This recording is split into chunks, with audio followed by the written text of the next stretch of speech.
જૂનાગઢ શહેરમાં ભીમરાવ રામજી આંબેડકરની જન્મજયંતિ નિમિત્તે ભવ્ય અને ઐતિહાસિક રેલીનું આયોજન કરવામાં આવ્યું હતું। આ પ્રસંગે સમગ્ર શહેરમાં ઉત્સાહ અને આનંદનો માહોલ જોવા મળ્યો હતો। શહેરના વિવિધ વિસ્તારોમાંથી મોટી સંખ્યામાં યુવાનો, મહિલાઓ, વડીલો અને સમાજના આગેવાનો ઉત્સાહભેર રેલીમાં જોડાયા હતા।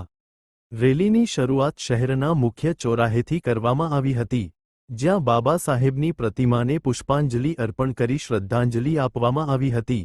ત્યારબાદ રેલી શહેરના મુખ્ય માર્ગો પરથી પસાર થઈ હતી। રેલી દરમિયાન જય ભીમ, બાબા સાહેબ અમર રહો જેવા નારા સાથે સમગ્ર વાતાવરણ ગુંજી ઉઠ્યું હતું। ભાગ લેનારાઓએ હાથમાં બેનરો અને પ્લેકાર્ડ્સ લઈને બાબા સાહેબના વિચારોને પ્રસરાવવાનો પ્રયાસ કર્યો હતો। રેલી દરમિયાન શહેરના અનેક વિસ્તારોમાં લોકો દ્વારા ફૂલવર્ષા કરીને ભાગ લેનારાઓનું હાર્દિક સ્વાગત કરવામાં આવ્યું હતું। કેટલાક સ્થળોએ પાણી અને ઠંડા પીણાની વ્યવસ્થા પણ કરવામાં આવી હતી, જેથી રેલીમાં જોડાયેલા લોકોને કોઈ મુશ્કેલી ન પડે। આથી સમગ્ર કાર્યક્રમમાં સહકાર અને એકતાનો સુંદર સંદેશ જોવા મળ્યો હતો। આ પ્રસંગે વિવિધ સમાજના નેતાઓ અને આગેવાનો દ્વારા બાબા સાહેબના જીવન અને તેમના યોગદાન અંગે વિગતવાર માહિતી આપવામાં આવી હતી। તેમણે જણાવ્યું હતું કે બાબા સાહેબે ભારતના બંધારણની રચનામાં મહત્વપૂર્ણ ભૂમિકા ભજવી હતી અને સમાજમાં સમાનતા, શિક્ષણ અને ન્યાય માટે જીવનભર સંઘર્ષ કર્યો હતો। રેલીમાં જોડાયેલા યુવાનોમાં વિશેષ ઉત્સાહ જોવા મળ્યો હતો। યુવાનો દ્વારા ડીજેના તાલે દેશભક્તિ ગીતો અને સામાજિક જાગૃતિના સંદેશ સાથે નૃત્ય કરવામાં આવ્યું હતું। મહિલાઓ પણ મોટી સંખ્યામાં જોડાઈ અને તેમણે પણ રેલીને સફળ બનાવવા માટે મહત્વપૂર્ણ યોગદાન આપ્યું હતું।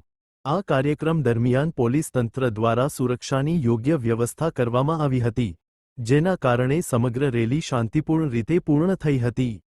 ટ્રાફિક વ્યવસ્થા પણ યોગ્ય રીતે સંચાલિત કરવામાં આવી હતી, જેથી શહેરના સામાન્ય નાગરિકોને ઓછામાં ઓછી મુશ્કેલી પડે। સમગ્ર કાર્યક્રમનો મુખ્ય હેતુ બાબા સાહેબના વિચારોને સમાજ સુધી પહોંચાડવાનો અને યુવાનોમાં શિક્ષણ અને સમાનતાનો સંદેશ ફેલાવવાનો હતો। આ ભવ્ય રેલી દ્વારા સમાજમાં એકતા, ભાઈચારો અને પ્રગતિનો સંદેશ સ્પષ્ટ રીતે પ્રતિબિંબિત થયો હતો।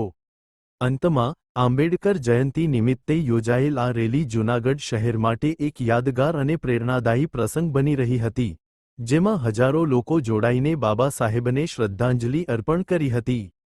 આ સાથે આજની બધી મહત્વપૂર્ણ ખબરો પૂર્ણ થાય છે। તમે જોઈ રહ્યા હતા બરોડા આજતક લાઈવ, વિશ્વાસપાત્ર સમાચારનો વિશ્વસનીય સ્ત્રોત। હું છું રવિન્દ્ર। આપ સૌનો દિલથી આભાર। વડોદરા અને આસપાસની દરેક મહત્વપૂર્ણ અપડેટ માટે જોડાયેલા રહો અમારી સાથે। ફરી મળીએ નવી ખબર સાથે।